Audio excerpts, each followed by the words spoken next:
למעשה הקהילה או העם הפלסטיני רואה את כל מה שקורה עכשיו בארצות הברית בכלל, וגם את מה שיקרה השבוע בארצות הברית, כלומר הנסיעה של נתניהו לשם. יש עניין בסיפור הזה? כמובן, כל מה שקורה אצל השכנים מעניין, וככה גם ישראל נוהגת בכל מה שקורה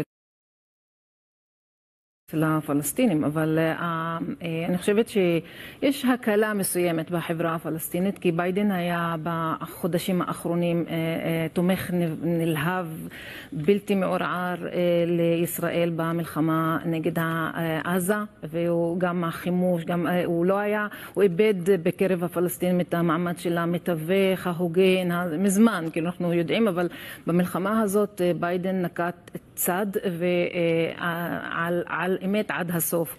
למרות שכן הייתה איזושהי תחושה שהוא ניסה לאזן בצורה מסוימת או לרצות זה תמיד בא חלש מדי, רחוק מדי ומאוחר מדי, והיום אין לפלסטינים כאילו אמונה שממשל ביידן יביא הסכם מדיני, דבר שכולנו, אני מקווה, רוצים או נרצה לחתור לשם. לסיום הלחימה הוא לא הצליח למנוע משהו אחד, כאילו במלחמה הזאת, לשכנע את נתניהו לא לתקוף את רפיח, לשכנע את נתניהו כאילו לכל הנושא של הפליטים, הוא לא הצליח, אפילו במינורית, כאילו על הפחתת החימוש החכם, כאילו הטילים והפצצות, הוא גם חזר בו, אז הוא נתפס כמישהו שהוא נגרר אחרי מדיניות נתניהו, והוא חלש.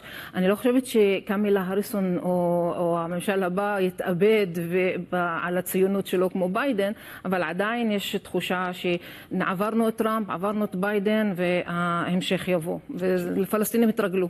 שמח, אמרת קודם, יש אולי איזושהי הקלה בציבור הפלסטיני. ביידן תפס צד בסכסוך הזה, לפחות מאז המלחמה בעזה, מאז טבח 7 באוקטובר.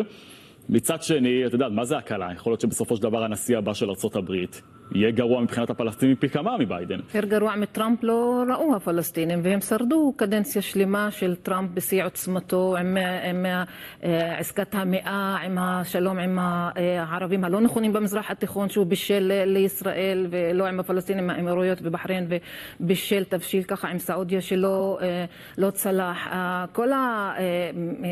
ראינו, טראמפ, ראינו, וביידן עם ההטיה המאוד מאוד ברורה שלו. אני חושבת שהם מוכנים לגרוע מהכל, לכן לא פלא שהזירה הבינלאומית והאג וכל מה שאפשר לעשות מחוץ לוושינגטון הוא היום הזירה העיקרית, אבל כל שינוי מביא אפשרויות, וקמילה כן קראה לעצירת המלחמה, לסיספייר, וכן היא מכירה כאילו במשטר הבינלאומי, יש לה אשת חוק, וכל שינוי יביא להתארגנות חדשה, ונראה איך הפלסטינים יתארגנו עם הנשיאה החדשה או הנשיא החוזר לבית הלבן.